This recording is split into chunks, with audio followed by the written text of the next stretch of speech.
এখানে আসার পর যা বলার মতো, মানে আমি ভাষা খুঁজে পাচ্ছি না, এত সুন্দর লাগতেছে, এত ভালো লাগতেছে।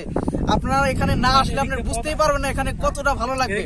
আপনারা এখানে আসবেন, ঘুরবেন এবং আপনাদের যত মনের দুঃখ আছে সবকিছু ভুলে যায়, এখানে আসবেন সবকিছু ভুলে যাবেন এখানে আসলে। এখানে এতটা ভালো লাগতেছে। এখানে আপনারা আসবেন গাইবান্ধাতে, গাইবান্ধা আসার পরে বালাসীঘাটে আসবেন। বালাসীঘাটে আসার পরে এখানে একটা ইয়ে আছে, চর আছে, চরটার নাম হলো রসুলপুর চর, রসুলপুর গ্রাম চর।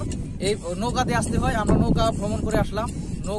নৌকার ভিতরে আমাদের খুবই ভালো লাগলো এবং নৌকাতে আসার পর এখানে যে গ্রাম, একদম পিওর যে গ্রাম, আমরা সেটা অনুভব করতে পারতেছি।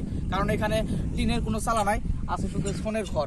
এই ছনের ঘর দেখতে এতটা ভালো লাগতেছে যা বলার মতো না। মনে হচ্ছে আজকে রাতটা এখানে থেকে এখানে আসতে মানে পারবো না। এখানে আমরা বগুড়া থেকে আসছি, মূলত বগুড়া থেকে আসতে হলে আমাদের বগুড়া স্টেশনে যাইতে হবে। প্রথমে বগুড়া স্টেশন থেকে এখানে 75 টাকা ভাড়া নেবে হলো বগুড়া স্টেশন থেকে গাইবান্ধা।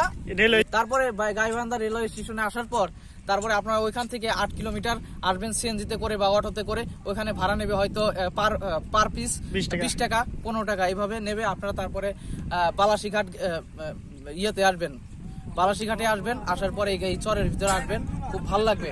এখানে আমরা ঘোড়ার গাড়িতে এই পর্যন্ত আসলাম এবং হাঁটাহাঁটি করে খুব ভালো লাগতেছে। ঘোড়ার গাড়িতে অসাধারণ অসাধারণ